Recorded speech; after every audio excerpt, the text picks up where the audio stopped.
Welcome to the channel. This is a place where we explore knowledge, improve ourselves, and learn something new every single day. Whether you're here to gain skills, discover ideas, or grow personally, you're in the right spot. Make sure to subscribe so we can learn and grow together. The fluorescent lights were the first thing I saw. A long, humming strip of white above me, and ceiling tiles with water stains in the corner. I blinked, tried to figure out where I was, and then the pain answered that question before my brain could. My right shoulder felt like someone had driven a spike through it. My lower back throbbed with every breath. When I tried to turn my head, a wave of nausea rolled up from my stomach, and I stopped moving entirely. I just lay there listening. "Blood pressure is stabilizing," a woman said.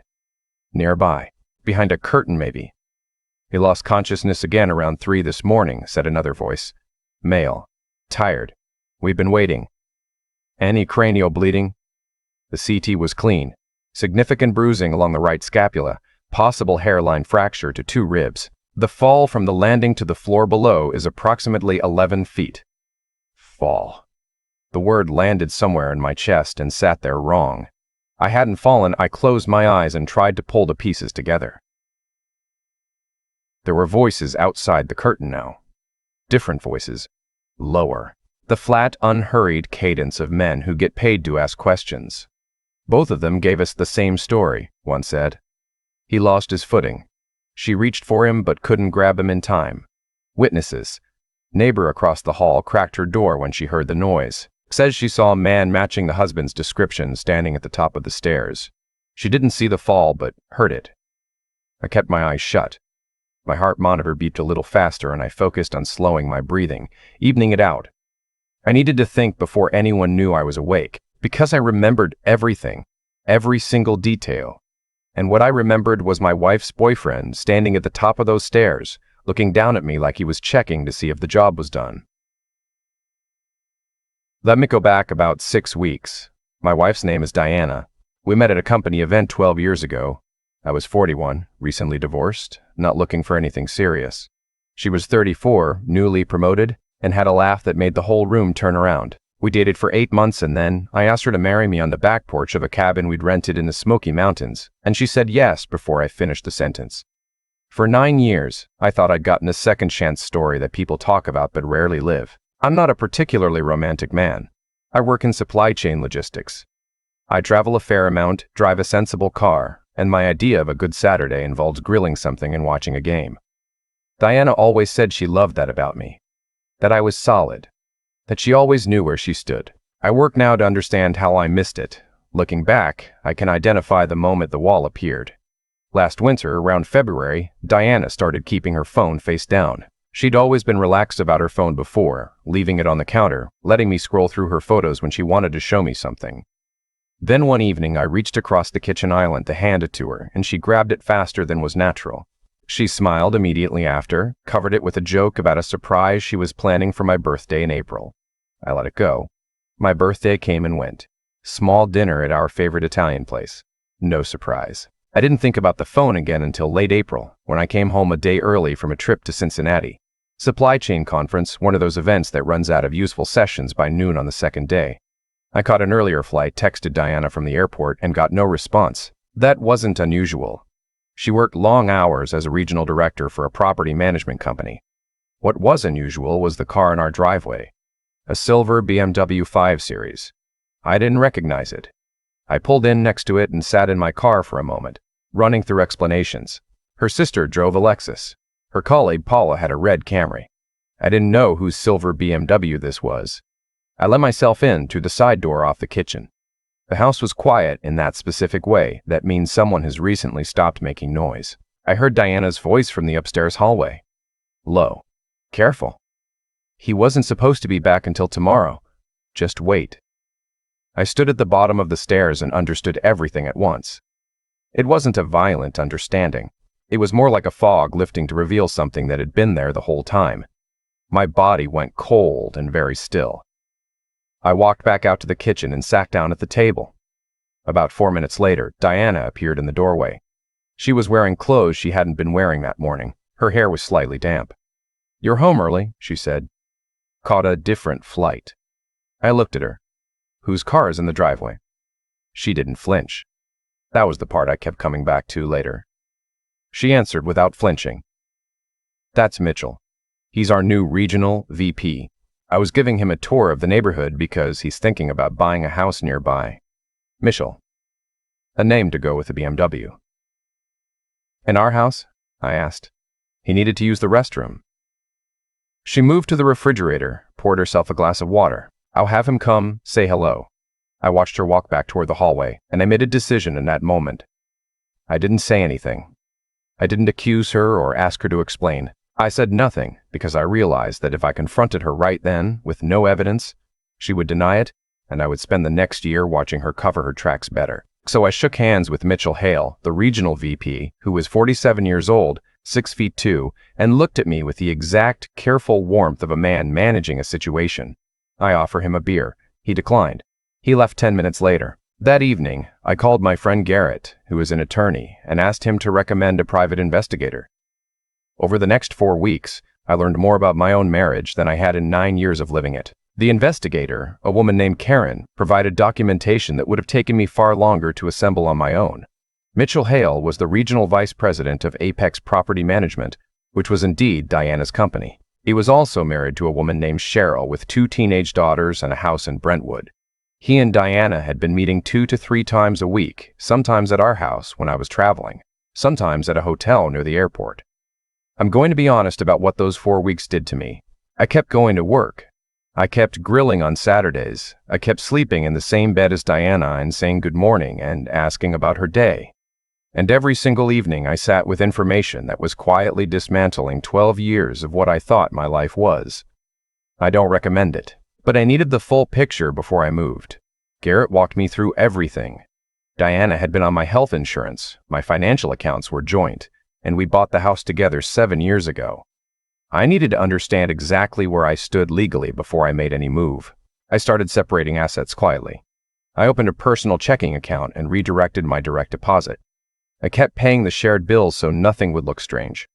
I met with a divorce attorney named Susan, paid her retainer in cash. I was 3 days from serving Diana the papers when everything fell apart. I came home on a Thursday afternoon. I hadn't told Diana when to expect me because I was only running by the house to pick up some documents for a meeting the next morning. Mitchell's BMW was not in the driveway this time. I let myself in through the kitchen, same as before. I heard them upstairs. I stood there for a moment. I thought about what I told myself I would do, which was nothing, which was to let the process serve its purpose. I thought about Karen's photographs. I thought about Diana's voice saying he wasn't supposed to be back until tomorrow, and then I walked up the stairs. I'm not proud of what happened next, but I will tell it accurately. I opened the bedroom door. Diana saw me first. Mitchell was slower to react, and in the 2 seconds it took him to understand what was happening, I stepped forward and pulled him off the bed by his shoulder. He was significantly larger than me. I am 5'10" and 172 pounds. Mitchell Hale is built like someone who still thinks about the years he played college rugby. He came off the bed faster than I anticipated and shoved me backward toward the hallway. I grabbed the door frame. He grabbed my shirt. Diana was yelling something. I don't remember what. What I remember is the top of the stairs coming up behind me. I remember Mitchell's hands on my chest. I remember the specific sensation of my feet finding nothing. The landing below is hardwood. I came down on my right shoulder and hip, bounced once, and hit the wall at the base of the stairs. I heard a sound that I understood immediately was a rib. Then I didn't hear anything for a while. Now I was in a hospital bed listening to detectives talk through a curtain. I lay there for another few minutes making sure I had the story straight in my head. Then I moaned loudly and deliberately and shifted in the bed. The curtain swept back within seconds. The 2 detectives came in about 20 minutes later, after the nurse had checked my vitals and the doctor had confirmed I was oriented and functional. The detectives were a man and a woman, both in plain clothes. The man introduced himself as Detective Rourke. The woman was Detective Sims. They were professional and careful, and I was grateful for that. I told them most of the truth. I told them I came home and found my wife with Mitchell Hale. I told them there was a confrontation and Mitchell put his hands on me and I fell down the stairs. I told him Mitchell had said while I was on the floor that it would be better for everyone if I didn't get up. That last part was a small elaboration. He'd actually said nothing. But I had been pushed down 11 feet of staircase, and I intended to make sure he understood there were consequences for that. Detective Sims wrote things down. Detective Rourke asked whether Mitchell had any reason to want to harm me. I said I wasn't sure, but that I'd recently spoken with an attorney about a divorce, and it was possible Diana had told him, and that Mitchell stood to lose significantly if his wife found out about the affair. "Do you have any documentation of the affair?" Sims asked. "I have a private investigator's report," I said. 4 weeks of documentation, photos, records, dates. Both detectives looked at each other briefly. Rourke nodded. "We'll need that," he said. Diana came to see me that afternoon. My brother Carl was there, and he stepped outside when she came in, which I hadn't asked him to do, but I was glad for. She looked exhausted and frightened and very sorry, and none of it moved me the way it might have moved me even 2 months earlier. I looked at her and thought about 4 weeks of careful mornings, of grilling on Saturdays, of lying beside her in the dark. The grief had already happened quietly, in pieces, spread across all those evenings when I sat with Karen's report and understood what I was losing. There wasn't much left to feel in this room. "I didn't know he was going to do that," she said. She was standing near the door. She hadn't tried to hug me. "I want you to know that." I was screaming at him to stop. "Where is he now?" "The police took him in for questioning. He's out."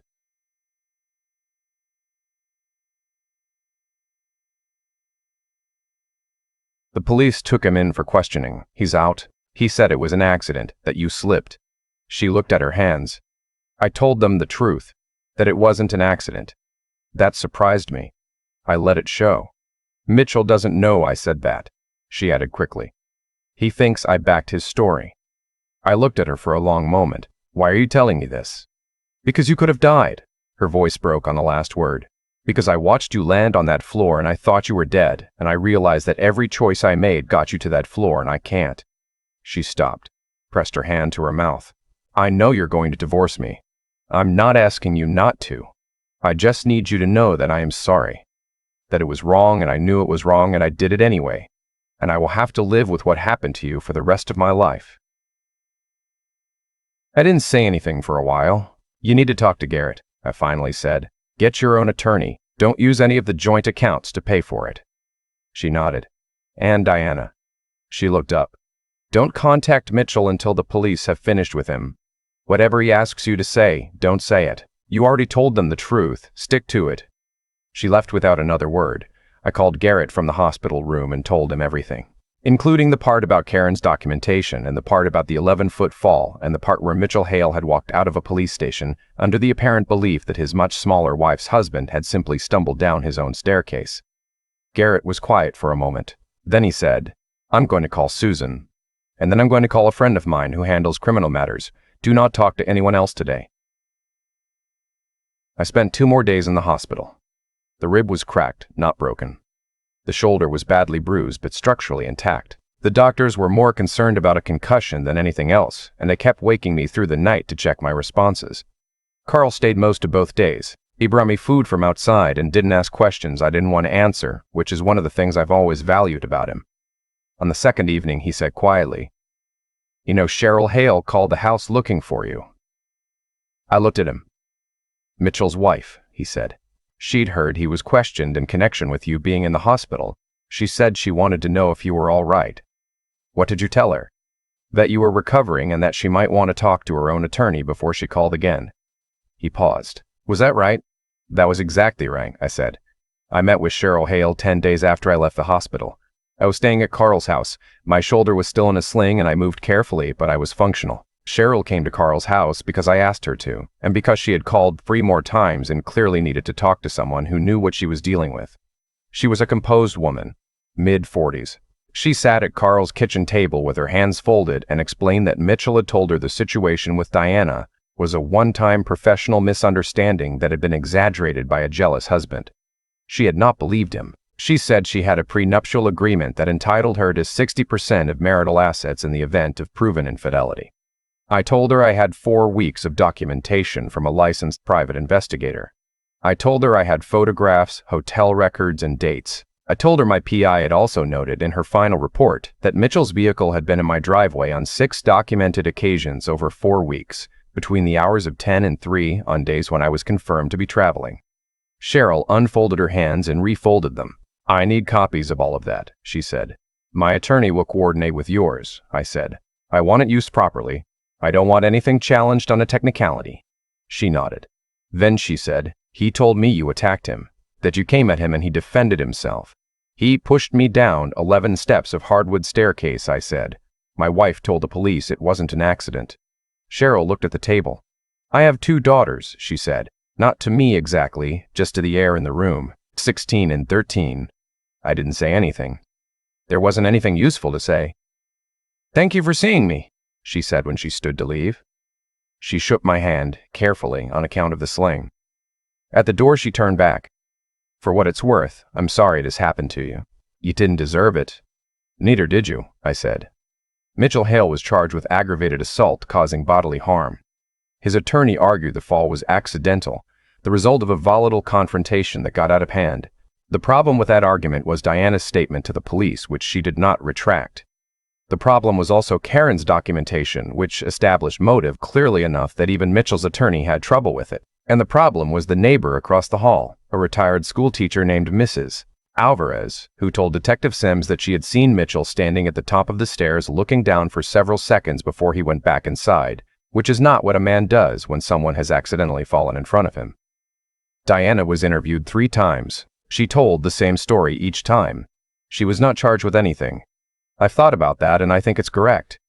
She was a person who made a serious and harmful choice and has to live with what came from it. That's a different kind of accountability than a courtroom, but it's not nothing. My divorce from Diana was finalized in November. Susan handled it efficiently. Diana had already moved into an apartment. We split the house equity evenly, which was cleaner than fighting over it. I kept my retirement accounts. She kept hers. The whole process was characterized by a complete absence of drama, which suited me. We had said what needed to be said in that hospital room, and there wasn't anything left after that. Mitchell's criminal case moved more slowly. These things always do. But Cheryl's divorce moved fast because she had a good prenuptial agreement and good documentation and a husband who had recently been charged with a felony and was not in a strong negotiating position. She got her 60%. She got the house. She kept the girls. I heard through Garrett that Mitchell had tried to have the prenuptial agreement challenged on procedural grounds. The challenge failed. I won't pretend I wasn't pleased about that. His criminal trial took place the following spring. I testified about the fall. I testified about what Mitchell had said to me when I was on the floor, and I testified calmly and specifically and did not allow his attorney to rattle me. Mitchell sat at the defense table in a suit that probably cost more than my car payment and watched me with an expression that was trying very hard to be composed and not succeeding. His attorney was skilled. He spent considerable time suggesting that my presence in the house, my decision to open that bedroom door, had created the conditions for what followed. That I had been the aggressor. That a larger man defending himself from a smaller man's attack was not the same thing as assault. The jury was out for 8 hours. Mitchell Hale was convicted of aggravated assault. He was sentenced to 4 years with eligibility for parole after 2. His attorney immediately filed for appeal.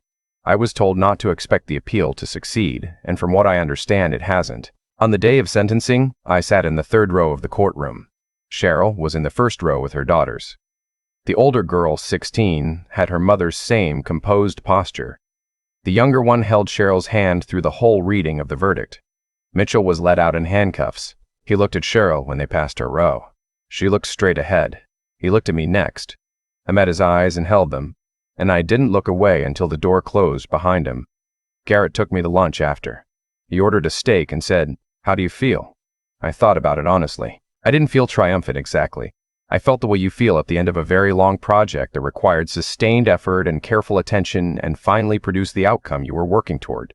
Satisfied. Tired. Ready for something else. "I feel like I want to get back to my regular life," I said. He raised his glass. "Then let's do that."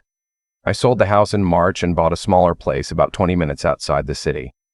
3 bedrooms, a deck, a yard that needs work. Carl came over the first weekend, and we grilled steaks and watched a game and didn't talk about Mitchell Hale or divorce proceedings or anything that had occupied the last 14 months. It was the best Saturday I'd had in longer than I could clearly remember. I'm not going to tell you I came out of this unchanged. I don't think that would be true, and I don't think it would be useful.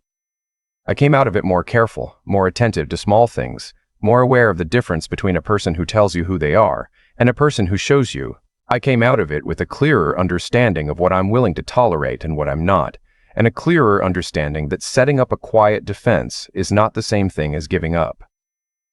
Diana, from what I understand, is still working in property management. A different company. I don't ask about her, and when information comes my way, I let it pass without engaging. That seems like the right distance. What I will tell you is this. For the 4 weeks I sat across from my wife at dinner, knowing what I knew, I thought the hardest part was the silence. Keeping everything even. Keeping my voice normal.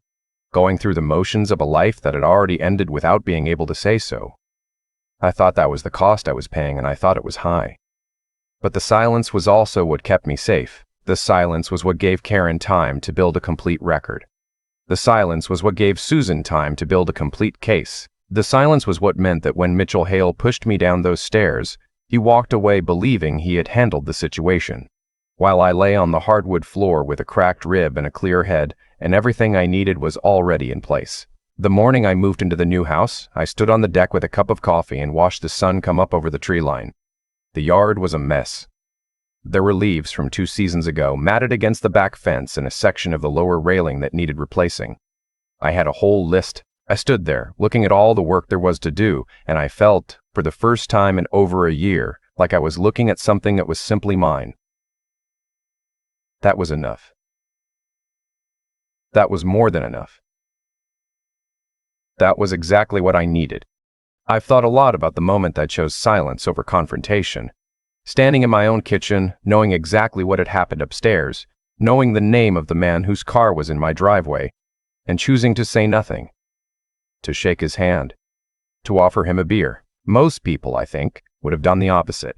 Most people would have said everything right then, loudly and without control, and felt justified doing it. I understand that impulse. I felt it. But I also understood, in that moment, that acting on it would be the most expensive thing I ever did. What I've come to believe is that the way a person responds to being wronged says more about them than the wrong itself ever could. Mitchell counted on me reacting the way most men react. Fast, emotional, without a plan. That was his blind spot, and he never knew it was there. He was a man who had always been larger and louder than the people around him, and that had worked for him long enough that he stopped considering what would happen if it didn't. He pushed me down those stairs because he genuinely believed size settled the matter. It didn't. It just gave me 11 more feet of justification. There is a kind of intelligence that doesn't show up on any resume or in any conversation.